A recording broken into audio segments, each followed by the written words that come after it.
SIR রাজ্য রাজনীতি সরগরম। কেউ বলছেন বনগা লোকাল ফাঁকা হয়ে যাবে SIR-এর পরে, কেউ বলছেন পার্ক সার্কাস ফাঁকা হয়ে যাবে, কেউ বলছেন মালদা মুর্শিদাবাদ একেবারে টাইট হয়ে যাবে SIR-এর পরে, আবার কেউ বলছেন বাবা কাজের লোক তো পাচ্ছি না দুদিন ধরে SIR-এর এফেক্টে। তো SIR-এর সাথে যে বাংলাদেশ থেকে একটা অনুপ্রবেশের একটা সম্পর্ক ডাইরেক্টলি হোক কি ইনডাইরেক্টলি হোক যে রয়েছে, সেটা কথাবার্তায় নেতা নেত্রীদের বক্তব্য এবং ভাষণে এটি কিন্তু ক্লিয়ার। তো এই SIR-টা কিন্তু এই প্রথমবার হচ্ছে এই ভারতবর্ষে 2025-এ। 2022-এ এই 2002 বা 2003 বা তার আগে আগে যেগুলো হয়েছে সেগুলো IR হয়েছে, সেগুলো SIR নয়। এটি কিন্তু স্পেশাল ইন্টেন্সিভ রিভিশন। ফাইন। তো এই SIR-এর ঘেরাটোপে কারা অ্যাকচুয়ালি সাফারার হবে সে তো সময় বলবে, কিন্তু কারা হতে পারে যে আলোচনাগুলো শুনছি, তো সেটি একেবারে যুক্তি এবং তথ্যের ভিত্তিতে করব।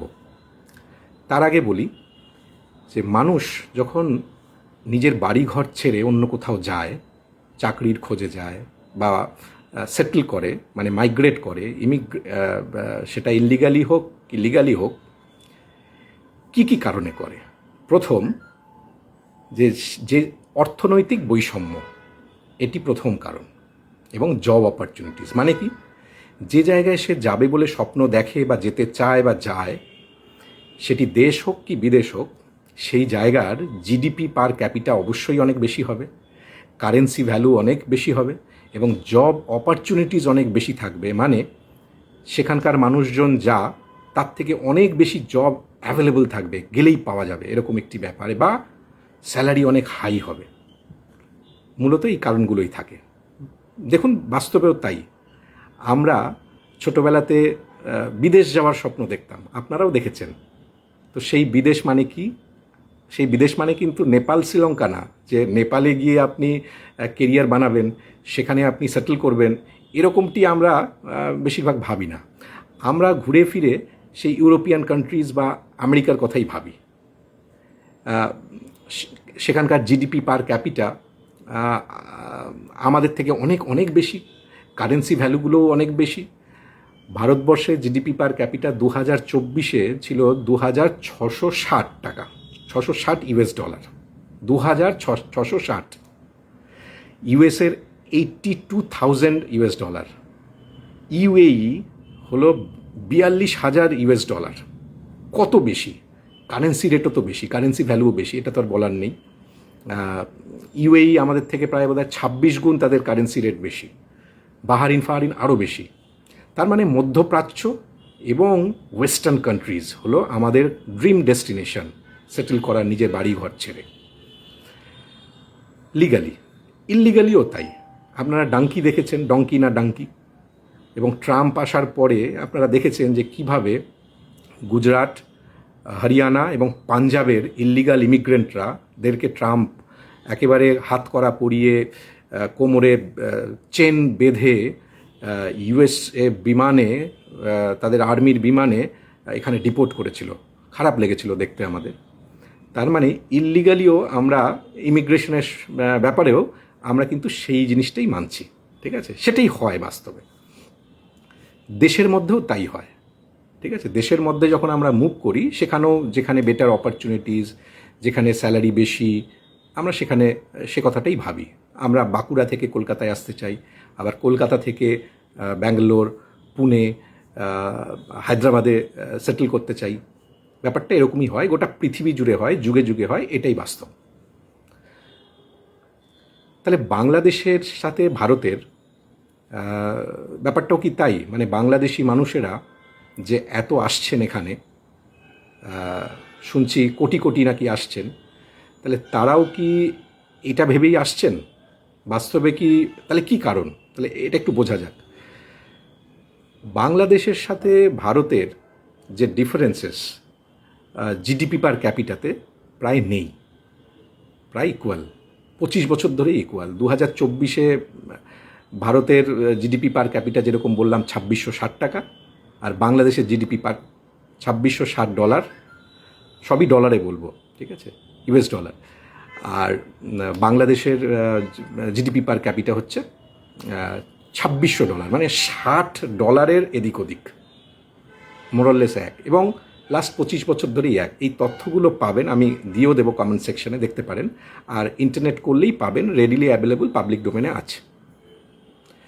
এবং মজার কাণ্ড জানবেন যে শুধু ভারতের সাথে না, আপনি যদি 2014 ডেটাটা দেখেন, 2014-তে বাংলাদেশের সাথে ভারতের যে ইন্টারন্যাশনাল বর্ডার, সেটা 5টা রাজ্য মূলত শেয়ার করে: পশ্চিমবঙ্গ, মেঘালয়, আসাম, ত্রিপুরা, আর বোধহয় আরেকটি বোধহয় নাগাল্যান্ড বা মিজোরাম, এরম কিছু। এই 5টা রাজ্যের যে জিডিপি পার ক্যাপিটা, সেগুলোও বাংলাদেশের থেকে কম। 2014 যদি ডেটা আপনি দেখেন, 2014-তে বাংলাদেশের জিডিপি পার ক্যাপিটা ছিল $1100 মতন, ঠিক আছে। পশ্চিমবঙ্গর জিডিপি পার ক্যাপিটা ওই 1150, মানে ওই একই, মানে $1160 মতন। আর বাকি রাজ্যগুলো সব হাজারের নিচে। তাহলে কোনো তফাৎ নেই। এবং কারেন্সি যদি ভাবেন, তাহলে জানবেন যে এই গণ অভ্যুত্থান হলো, বাংলাদেশের ইকোনমি একেবারে ডাউন, তারপরেও আমাদের $1 সমান ওদের $1.35। তার মানে আমরা ওদের থেকে 1.5 গুণ এগিয়ে নেই কারেন্সি ভ্যালুতে। তো যেখানে মধ্যপ্রাচ্য বা ইউএসএ যারা 30 গুণ, 40 গুণ, 50 গুণ, 100 গুণ কারেন্সি ভ্যালুতে তারা এগিয়ে, জিডিপি পার ক্যাপিটাতে এগিয়ে, ভারত বাংলাদেশের সাথে কিন্তু ব্যাপারটা সেরকম নয়। তৃতীয়ত, আমাদের এখানে জব অপরচুনিটিস ভারতবর্ষে যে প্রচুর, যেরকম ইউরোপ আমেরিকাতে আমরা ভাবি, ব্যাপারটি কিন্তু এরকম নয়। এখানে আমরা নিজেরাই জব ক্রাইসিস নিয়ে আমরা নিজেরাই সাফারার। এখানে একটা চাকরির জন্য মারামারি কাটাকাটি হয়, এরকমটি নয় এখানে যে প্রচুর জব আছে। জব অপরচুনিটিস হাই আদৌ পশ্চিমবঙ্গেও নয়, মিজোরামেও নয়, ত্রিপুরাতেও নেই, আসামেও না, কোথাও না, পুরো ভারতেই নেই যে বিশাল কিছু জব অপরচুনিটিস যেটার জন্য অন্য অন্য দেশের লোকেরা হাঁ করে তাকিয়ে থাকবে। ব্যাপারটি এরকম নয়, কারণ চাকরি নিয়ে লড়াই এবং ক্রাইসিস আমাদের নিজেরাই, আমরা সেই কষ্টের মধ্যে আছি। তাহলে কি দাঁড়ালো? তাহলে বাংলাদেশের মানুষ, এবার আমি আসি বাংলাদেশের মানুষ, হিন্দু এবং মুসলিম। তাহলে বাংলাদেশের মুসলিম মানুষকে নিয়ে আগে কনসিডার করি। তাহলে বাংলাদেশের মুসলিম মানুষ ভারতবর্ষে আসার জন্য না ইকোনমিক্যাল যে ডিফারেন্সেস, না সেটা অ্যাপ্লিকেবল হচ্ছে, না জব অপরচুনিটিস সেটা অ্যাপ্লিকেবল হচ্ছে। উল্টো বাংলাদেশের মুসলিমকে এখানে ঢুকতে গেলে ইল্লিগালি বিএসএফের গুলি তার বুকে আসতে পারে। যদি ধরে নিই কোথাও কোথাও অনেকে বলেন যে টাকা পয়সার লেনদেন হয়, তাহলে টাকা পয়সা দিয়ে খরচা করে তাকে ঢুকতে হচ্ছে। তাহলে এত সাফারিংস সে নিচ্ছে, কেন নিচ্ছে? ঠিক আছে, এটা আমার কাছে ক্লিয়ার নয়। উল্টো বাংলাদেশের মুসলিম মানুষ ধর্মীয়ভাবে বাংলাদেশে অনেক বেশি কমফর্টেবল, যেটা ভারতে নয়, বোঝাই যাচ্ছে, কারণ ভারতবর্ষ মূলত হিন্দু প্রধান দেশ। তো সেখানে সে যেভাবে কমফর্টেবল হবে, ঠিক সেইভাবেই সে কমফর্টেবল হতে পারে আর অন্য কোনো মুসলিম কান্ট্রিতে, মধ্যপ্রাচ্যে, বাহারিনে, কুয়েতে, ইউএইতে, সৌদিতে, কাতারে, সেখানে কারেন্সি ভ্যালু অনেক হাই, জিডিপি পার ক্যাপিটা অনেক হাই, এবং সেখানে জব অপরচুনিটিস অনেক বেশি। বড় বড় ইনফ্রাস্ট্রাকচার হচ্ছে, সে তেলের কোম্পানি বলুন, সে সিভিল স্ট্রাকচার বলুন, প্রচুর লোক দরকার। তো বাস্তবেও ঠিক তাই হয়। বাংলাদেশ থেকে প্রচুর মানুষ তারা মধ্যপ্রাচ্যে যায়। এমনকি এখানকার ভারতীয়রাও সেকেন্ড মোস্ট ডেস্টিনেশন হিসেবে কিন্তু সেই ইউএই, দুবাই, তারা এগুলোকে ধরেছে আমেরিকান কান্ট্রির পরে, মানে ইউরোপিয়ান এবং আমেরিকান কান্ট্রিজ পরে। তো বাংলাদেশের মানুষও তাই করছে, এবং সেখানে একটা ধর্মীয় অ্যাঙ্গেল আছে তাদের, তারা ধর্মীয়ভাবে অনেক বেশি কমফর্টেবল ফিল করতে পারে। ধরুন বাংলাদেশের একটি প্রান্তিক মানুষ, সে যদি ভালো থাকতে চায়, একটি মুসলিমের কথাই বলছি আমি, তাহলে সে ধরুন রাজশাহীতে থাকে, রাজশাহীর কোনো একটি গ্রামে থাকে, বা খুলনার কোনো একটি গ্রামে থাকে 30-40 কিলোমিটার দূরে, সে তো খুলনা শহরে আসতে পছন্দ করবে বেটার অপরচুনিটিসের জন্য। বা সে ঢাকাতে আসতে পছন্দ করবে, কারণ ঢাকাতে অনেক বেশি অপরচুনিটিস খুলনা থেকে 40 কিলোমিটারের দূরের কোনো একটি গ্রামের থেকে। এবং শুধু তাই নয়, যদি ঢাকা মনে হচ্ছে স্যাচুরেটেড হয়েছে, তাহলে চিট্টাগং রয়েছে। চিট্টাগংও তাদের সেকেন্ড মোস্ট ইম্পর্ট্যান্ট সিটি। রাজশাহীর কোনো একটি গ্রাম 40 কিলোমিটার দূরে, সে চিট্টাগংয়ে আসতে পছন্দ করবে, নিজের দেশে থাকবে, ঠিক আছে। এবং ধরুন ধর্মীয়ভাবে সবভাবেই সে অনেক বেশি কমফর্টেবল হবে। আর যদি সে বেটার অপরচুনিটিস চায়, তাহলে বাস্তবে যেটা সে মধ্যপ্রাচ্যে যাবে, সে ইন্দোনেশিয়া যাবে, মালয়েশিয়া যাবে। সেখানে প্রচুর, আপনারা জানেন যে লন্ডনে প্রচুর ক্যাব ড্রাইভার তারা বাংলাদেশি, থাইল্যান্ডে cab driver Bangladeshi, Indonesia, Malaysia, মলদ্বীপে 100% বাংলাদেশি মানুষজন। সে মলদ্বীপের যে রিসর্টগুলো, সেখানে রিসর্টের ম্যানেজার থেকে শুরু করে, কুক থেকে শুরু করে সবাই, হাউসকিপার সব বাংলাদেশি। তো তারা বেটার জায়গাতে যেতে পছন্দ করবে। তা এইটা আমার কাছে খুব ক্লিয়ার নয় যে বাংলাদেশের মুসলিমরা ঠিক কী মধু, ঠিক কী পাওয়ার জন্য একেবারে কোটি কোটি সে বাংলাদেশ বিএসএফের বুকে গুলিকে ভয় তোয়াক্কা না করে টাকা পয়সা গুজে সে এখানে এসে ঢুকবে। ঢুকে এক বন্ধু যেমন সেদিন বললেন যে সে এখানে ঝালমুড়ি বানাচ্ছে, ওইটি নাকি বাংলাদেশি। কে একটি বস্তিতে থাকছে, কার বাড়িতে কোন লেবারের কাজ করছে, সে নাকি বাংলাদেশি। আরে মশাই, বাংলাদেশে কি ঝালমুড়ি খায় না মানুষ? বাংলাদেশ থেকে কাটা তার পেরিয়ে নিজের মাটি ঘটি, নিজের দেশ ধর্মর যে কমফর্টেবলি যেটা বললাম, সব ছেড়ে দিয়ে সে ভারতবর্ষে ঢুকবে কাটা তার পেরিয়ে, বিএসএফের গুলিকে ভয় না করে এখানে ঝালমুড়ি কিনতে বেরোবে, বিক্রি করতে আসবে। কেষ্টপুর খালের ধারে ওই লেবারের কাজ করতে আসবে, ওখানে থাকবে আর লেবারের কাজ করবে। আর লেবারের কাজই যখন তুললেন, তাহলে সেটাও তথ্য আছে। বাংলাদেশের ডেলি ওয়েজেস কত জানেন? 750 থেকে 800 বাংলাদেশি টাকা। আর পশ্চিমবঙ্গের ডেলি ওয়েজেস জানেন কত? ইন্ডিয়ার ডেলি ওয়েজেস কত জানেন? তার থেকে কম। গুগল করুন কত, সেটা আমাকে কমেন্টে বলুন। তাহলে এমন কি আমরা কি 4 গুণ 5 গুণ 7 গুণ ডেলি ওয়েজেস অফার করছি, যে তার জন্য সে নিজের বাড়ি ঘর সব কিছু ছেড়ে বাংলাদেশে এই ভারতে ঢুকবে? আমার কাছে ক্লিয়ার না।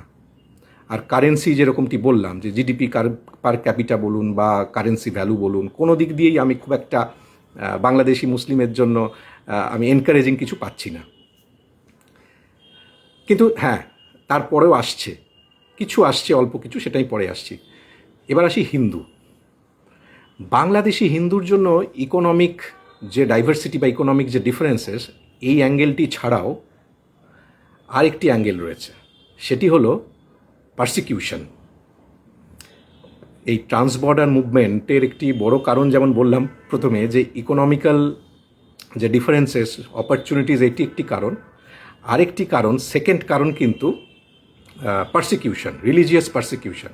এবং হ্যাঁ, বাংলাদেশে পার্টিশনের সময় এবং 71-এর মুক্তিযুদ্ধের সময় ওই খান সেনারা যারা রবীন্দ্রনাথের লেখা সেই গান আমার সোনার বাংলা আমি তোমায় ভালোবাসিকে যারা ব্যান করেছিল, সেই খান সেনারা এবং তাদের এই অত্যাচার, রিলিজিয়াস পারসিকিউশন, প্রচুর হিন্দু মতুয়া সম্প্রদায়ের মানুষেরা বাংলাদেশ থেকে ভারতে এসছে, প্রচুর হিন্দু এসছে। তো লজিক আছে, রিলিজিয়াস অ্যাঙ্গেল, ঠিক আছে। কারণ বাংলাদেশের হিন্দুরা যদি ধর্মীয় কারণে নিপীড়িত হয় বা মানসিকভাবেও নিপীড়িত হয় বলে সে মনে করেন, তাহলে অবশ্যই তার জন্য বেটার অপশন এই বাংলা বা এই ভারতবর্ষ। তো স্বাভাবিকভাবে তাই হয়েছে। এই লাস্ট 25 বছর, 30 বছর, 40 বছর ধরে আমার মনে হয় যে বাংলাদেশি মুসলিমের থেকে অনেক বেশি সংখ্যক বাংলাদেশি হিন্দু আমাদের এই মাটিতে এসছেন। থার্ড সেটা হলো পোরাসিটি। আপনি জানবেন যে যদি কোনো ইন্টারন্যাশনাল বর্ডার পোরাস হয়, তাহলে মুভমেন্ট হবে, 3 নম্বর কারণ। তো ভারত এবং বাংলাদেশের যে বর্ডার, তার যেটা পোরাসিটি, মানে ছিদ্র, যেখান দিয়ে কিছু মুভমেন্টস হবে, নর্মাল মুভমেন্টস, কারণ যে কোনো ইন্টারন্যাশনাল বর্ডারেরই একটা ক্যারেক্টার হচ্ছে পোরাসিটি। মেক্সিকান আর ইউএসএ এর যে বর্ডার, ইউএসএর মতন উন্নত দেশও কিন্তু এই বর্ডারটাকে নিশ্চিদ্র করতে পারেনি। প্রচুর লাতিন আমেরিকার লোকেরা সেখানে ঢোকে, ঠিক আছে, সেই বর্ডার দিয়ে, আপনারা জানেন সেটা। তো ভারত বাংলাদেশ বর্ডারের মধ্যেও সেই রকম ছিদ্র আছে, এবং এখন প্রায় 95% ইলেকট্রিক ফেন্সিং হয়ে গেছে, রিপোর্ট আছে, পড়বেন, ঠিক আছে।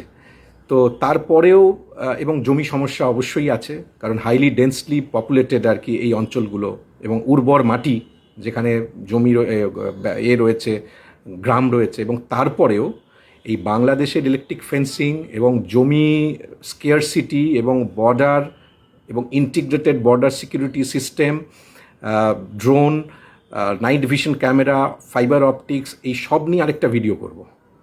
তো তো তো যেটা বলতে চাইছি যে এই ইন্টারন্যাশনাল বর্ডারের মধ্যে যে পোরাসিটি থাকে, সেই কারণে কিছু মানুষজন যারা একেবারে বর্ডার এলাকাতে থাকে বলে আমার বিশ্বাস, যাদের আত্মীয় স্বজন হয়তো এদিকে, এর আত্মীয় স্বজন ওইদিকে, জাস্ট বর্ডার এলাকাতে, তারা ট্রান্স বর্ডার একটা মুভমেন্ট করে। এরকমটি ভাবার কোনো কারণ নেই, অন্তত আমি কোনো কারণ খুঁজে পেলাম না, যে যেখানে কোটি কোটি মানুষ বাংলাদেশ থেকে মুসলিমেরা একেবারে ভারতবর্ষে ঢুকবে, পশ্চিমবঙ্গে ঢুকবে, তার যে বিজ্ঞানসম্মত যে লজিকগুলো, যে কারণগুলো থাকার কথা, কোনোটাই নেই। তো তারপরেও কিন্তু বেশ কিছু ঢুকছে এবং প্রায়ই ধরা পড়ে। এবং লাস্ট 25 বছর ধরে বিএসএফ কিভাবে কত মানুষ বাংলাদেশিকে তারা ডিপোর্ট করছে, সেটা নিয়েও আরেকটি ভিডিও করব। একেবারে ইয়ার ধরে ধরে এই ডেটাও অ্যাভেলেবল আছে পাবলিক ডোমেনে।